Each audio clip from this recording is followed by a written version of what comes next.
তোমাদের কাছে আমি তোমাদের বুড়োদা আমার ঝুলি নিয়ে হাজির হয়েছি, ঝুলি থেকে বের করে মজার মজার গল্প শোনাতে।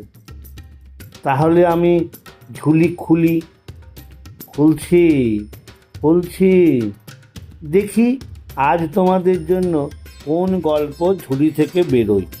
আজ আমি আমার ঝুলি খুলে যে বইটি আমার হাতে পেয়েছি সেটি হলো তাল বেতালের গল্প। আজ আমি যে গল্পটি তোমাদের শোনাবো সেটি হলো ভোজন বিলাসী ও শয়ন বিলাসী।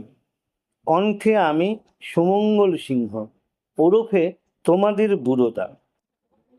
ধর্মপুর নগরে গোবিন্দ নামে এক ব্রাহ্মণ ছিলেন।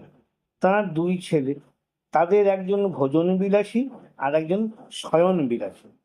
ভোজন বিলাসী বাড়িতে খেতে বসে অধিকাংশ দিনই খায় না, অশান্তি করে, কারণ সে তার মায়ের দেওয়া ভাত বা তরকারির মধ্যে কোনো না কোনো খুঁত বার করে।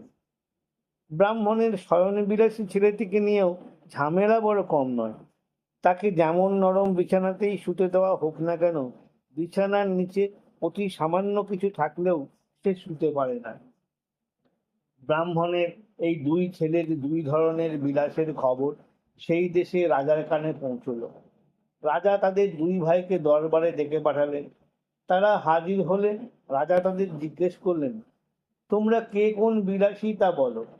প্রথমজন বলল, মহারাজ, আমি খাবারের মধ্যে অতি সামান্য গন্ধও টের পাই, আর তা রুচিকর না হলে আমি সে খাবার খাই না। দ্বিতীয় জন বলল, আমি আমার বিছানার নিচে সামান্য কিছু থাকলেও টের পাই, আমি সে বিছানায় শুতে পারি না। রাজা পরীক্ষা করবার জন্য নানা রকম স্বাদু তরকারি ও পরমান্ন তৈরি করে ভোজন বিলাসীর খাবার আয়োজন করলেন। কিন্তু ভোজন বিলাসী খেতে বসেই আসন ছেড়ে উঠে পড়ল। বলল, মহারাজ, ভাতে মরা পোড়ার ধোঁয়ার গন্ধ পাচ্ছি, আমি ও ভাত খেতে পারবো না। রাজা তখনই সেই ভাতের চাল কোন জমির ধান থেকে তৈরি হয়েছে তা জানতে চাইলেন।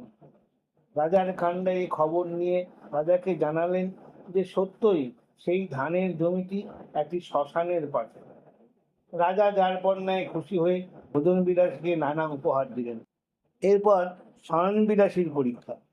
রাজার আদেশে পর 15খানি গদি পেতে শয়ন বিলাসীর বিছানা করা হয়েছিল।